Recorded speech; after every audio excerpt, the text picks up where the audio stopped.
Welcome to your real estate market update. We are a little more than halfway through October and in the fourth quarter of the year. It's hard to believe. I feel like the year flew by. I hope you're having a great year and a great fall. Today, we're going to look at what is going on at a high level in the entire Triangle region. We'll look at some historical data, and then we'll look at what is going on today in the real estate market. We will also look at some national data with regard to the real estate market and where experts are saying we are going to go in the future. So I'm going to share my screen and we will get right into it. I'm looking at the entire Triangle MLS region. This is a huge geographical region, and I started doing this, adding this into my market updates a few months ago. And I think it's good to give you a snapshot of where we are on a high level and then kind of drill down. Some of the same trends we've seen over the last few months. New listings are up year to date. They're up for the month of September. Sales are up for the year, and we had a great September. Closed sales were up 15.4%. A lot of folks are asking about the average sales price or the median sales price. What is going on with home prices? We're not necessarily seeing home prices fall. What we are seeing are more and more sellers giving price reductions in order to sell their listings. So when we look at the average and the median sales price for the year in the entire Triangle, it's relatively flat versus last year.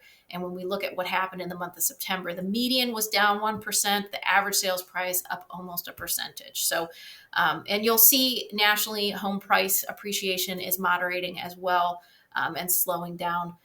So you have more listings available for sale. Rates are still high, so affordability is still being impacted. So there's less buyers in the market. Homes are staying on the market a little bit longer. There's more room to negotiate. Sellers are coming off of their list prices in order to make deals. And then once under contract, I'm seeing more sellers are either offering concessions or doing repairs in order to keep a deal together. So that's really the trend that we've seen. But for the most part, the average sales price, the median sales price in our area is stable when compared to last year. When you look at what percent sellers are getting of their list price, year to date, sellers have gotten just around 3% or so, just over 3% of their original list price. So this is if you were listed at 600, your final closed sales price, you got 96%. You came off that list price about 3%. When you look at the last list price, so this compares like if you were at 600, you reduced to 575, maybe you did another price reduction to 550, and then you sold. It's comparing that last list price of 550 to your sold and closed number. So when we look at that, sellers are coming off of that last list price an additional roughly a percentage, and that's year to date. Now, when we look at what happened in September, the closed sales, sellers came off that original list price 4% and a little bit more off the last list price. So the sales prices, home prices are not crashing here. What's coming down is list prices. And that's just a matter of being realistic. Unfortunately, the market is not what it was a couple of years ago. And I think sometimes sellers have that idea in their head that I'm still going to be able to get what people were getting in 2021 and 2022. So the market has shifted from that perspective. So that's just a high level overview. Looking at what's going on trend wise, I always look at the entire Triangle MLS. I look at Raleigh, CARY, Durham, because those are the towns I sell a lot in. We look at the average sales price. Each point is 1 month's worth of data. So this is comparing September. And if you look at the percentages over here, this compares the month of September to September 2024. So you can see what's gone on in these areas. The MLS flat versus last year. Raleigh is off a little bit, but their average sales price, $567,000. CARY's flat versus last year. Average sales price for September was $650,000. And Durham off the charts, a 19.4% increase in their average sales price, $571,000 for the month of September. So that's what's going on with the average sales price.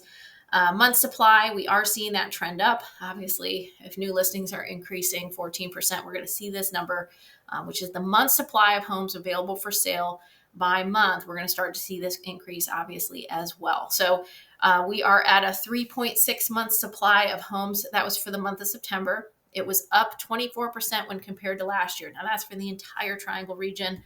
Raleigh is similar, 3.6 month supply, up 20% when compared to September 2024. CARY around 3 month supply, up 52% when compared to September 2024. And then Durham at 3.7%. Their inventory is up 54% or their month supply is up 54% compared to September 2024.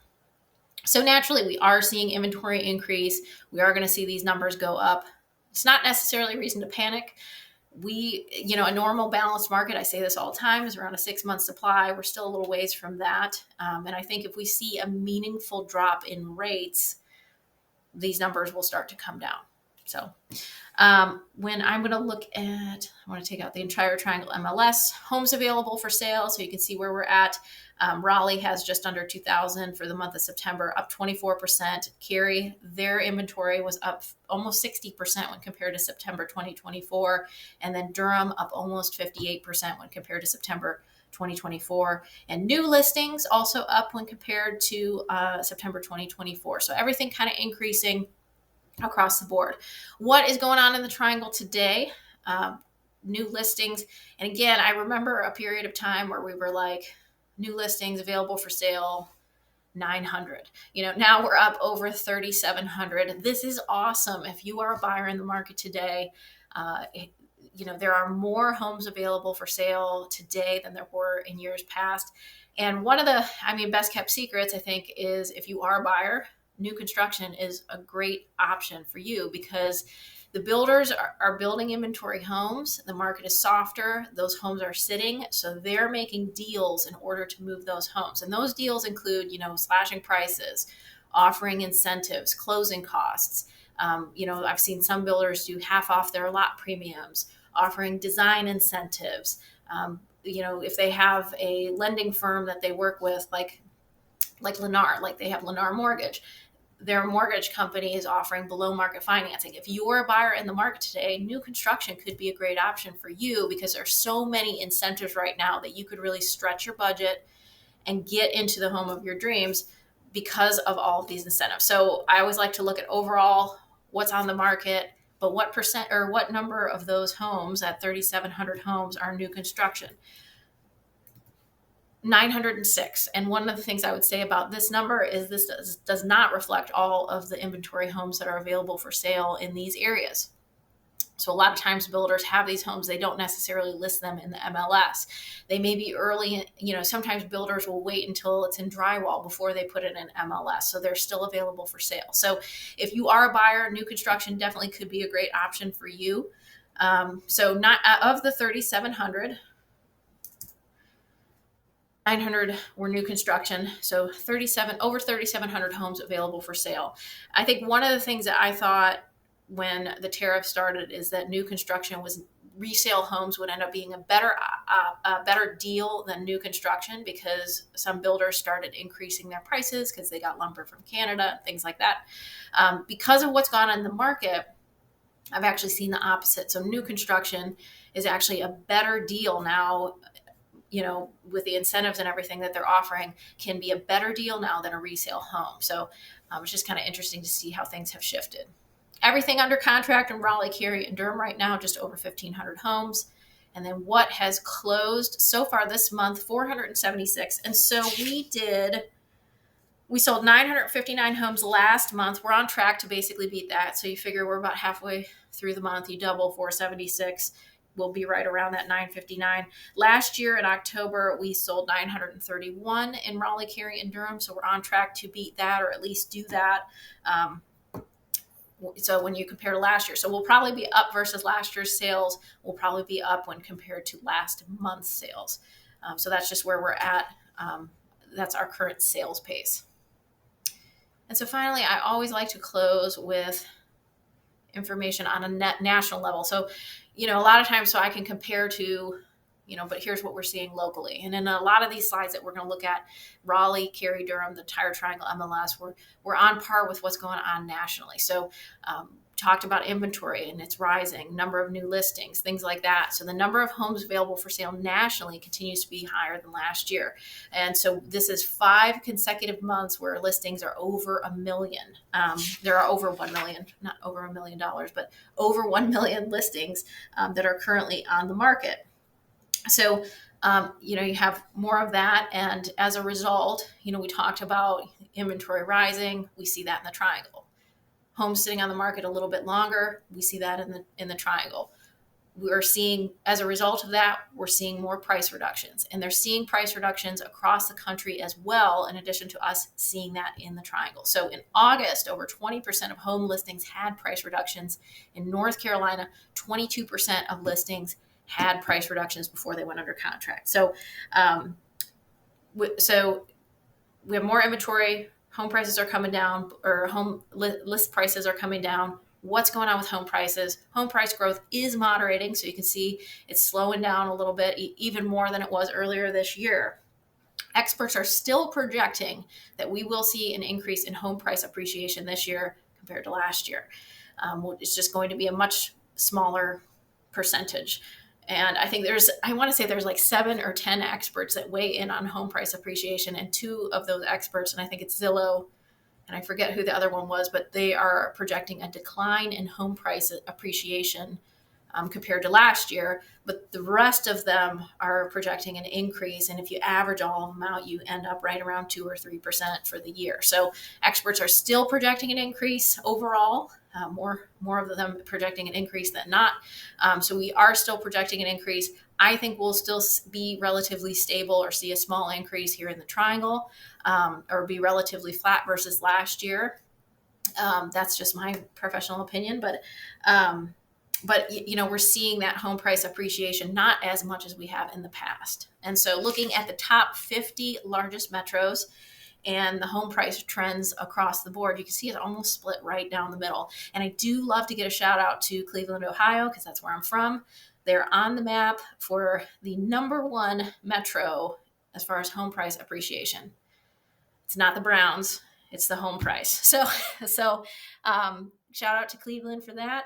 But you can see across the board, one of the things too to keep in mind about these different metros that are seeing home price appreciation and significant price appreciation. Some of these areas, their median sales price or home price is much lower than the national average. And when you look over at this end of the spectrum, some of these towns that are seeing the prices go down are the same areas that saw incredible growth during the pandemic of 60 and 70%. So there's a little bit of a price correction going on in these areas. So it's just kind of interesting to see, they're basically split 50-50. It's very interesting.